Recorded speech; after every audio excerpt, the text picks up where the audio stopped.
Eu sou o Rafael Raposa, estou aqui com Vinícius Benjamini, o Flávio, o nosso intérprete da Ubisoft oficial, e Martin Capel, o diretor de Assassin's Creed Rogue, um jogo que nós aparentemente não ouvimos muito até agora, mas vamos esclarecer algumas coisas por enquanto.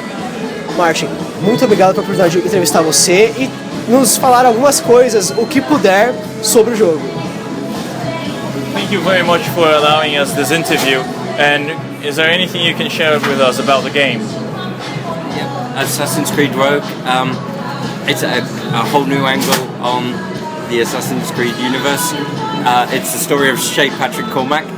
He's a young man who starts out as an assassin, and then because of an event that I won't go into in any great detail, he changes sides and allies with the Templars.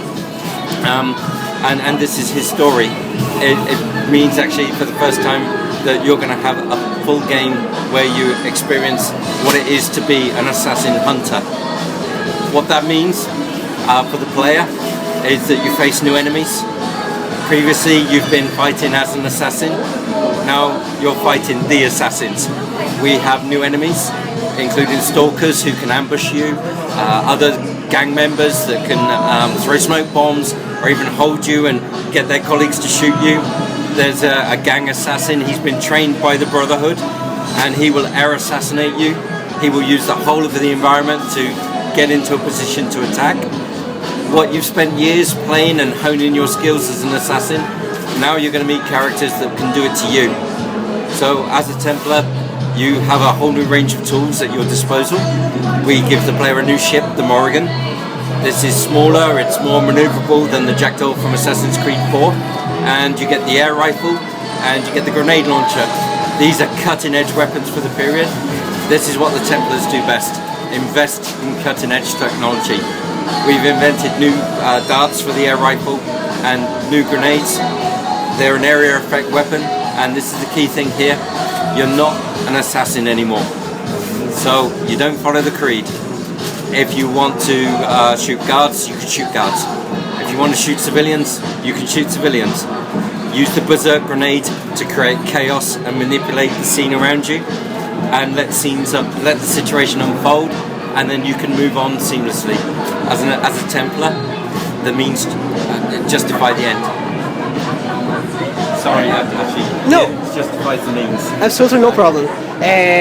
Assim, algo que ficou muito curioso para todo mundo que está acompanhando a Ubisoft a gente vai ter em uma parte Assassin's Creed Unity, que se passa na Revolução Francesa, que é o símbolo da liberdade assim na cultura moderna, que derrubou monarquias e criou repúblicas. Em contrapartida, você vai ter então Assassin's Creed Rogue, que se passa com caçadores templários, que ele meio que reprime esses impulsos de liberdade. Por que esse contraponto junto, ao mesmo tempo? Something that got everyone wondering is that there's Assassin's Creed Rogue that is about repressing the freedom that the assassins promote, and there's also Assassin's Creed Unity that passes in the French Revolution, and it's all about promoting freedom. And how does that play out? Well, in Assassin's Creed Rogue, I mean, we need to remember that, okay, you're playing a Templar, but the Assassins and the Templars both have the same goal. They both are there working towards world peace. It's just that the Assassins believe in freedom, and the Templars believe that control is the means to do it. So, actually, both sides want the same goal. It's just they believe that there's a different way to do it, and they're like two sides of the same coin. So what we want players to experience is a situation where actually it can be right. Under certain circumstances, this could be the right thing to do. And so the player is going with the Templars and the British in the 7 Years' War, and through force and manipulation, you're establishing order. And actually, we have the backdrop of the 7 Years' War, and it finishes with British victory and Templar victory, and that at least brings a moment of peace in the world through force, through manipulation. The same goal, different means. Nossa, caraca, isso é realmente fantástico. para nós que somos aqui do Brasil, nós não temos tanto contato com a história da Europa nessa profundidade. Onde vai se passar a ambientação em assim, países, regiões do mundo, o Assassin's Creed Rogue? That's all very fantastic. Here in Brazil, we're not so familiar with the deep history of Europe, and so please tell us a bit more about the scenarios in which the game passes. Yeah, the story is set in the 7 Years' War, which occurs in North America. This was the first global war.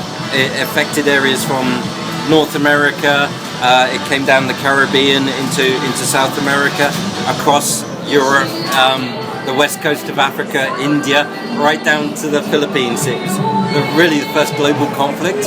And in the New World, we've created 3 environments for the player. We have the North Atlantic.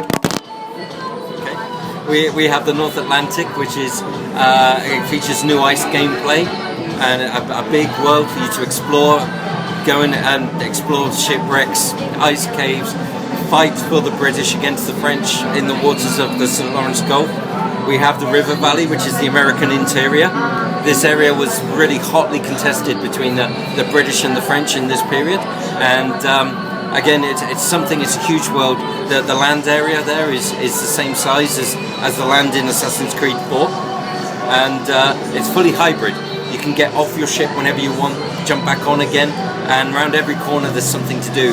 We really want players to go and explore and conquer these worlds.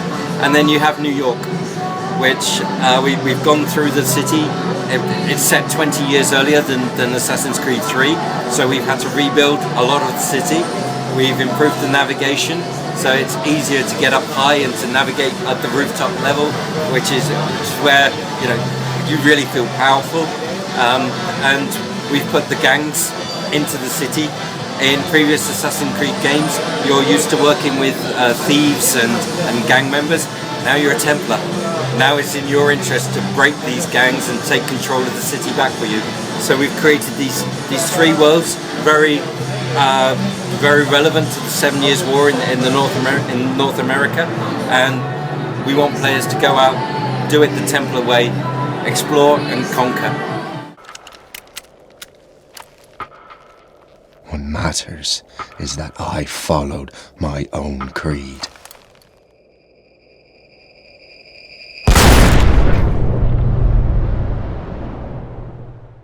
Os outros assassinos que apareceram até agora no Assassin's Creed, eles tinham alguma conexão ou eram da linhagem do Altair.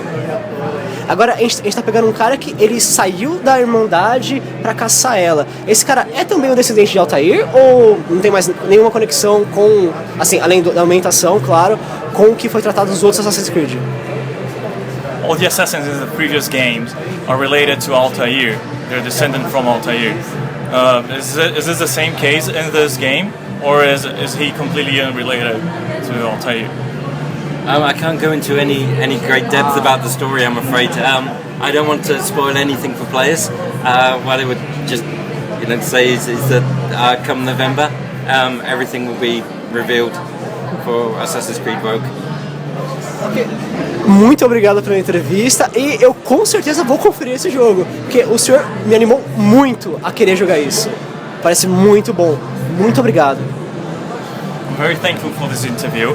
I'm very, very thankful. I'll certainly play this game. Thanks again. And thank you very much. I just want to say thank you to you guys, and actually thank you to everyone. Since I've arrived in Brazil, the reception I've received has been fantastic, and it's been a completely awesome event. And just I feel privileged to have been here. And thank you to yourselves and to all the fans. It's been fantastic.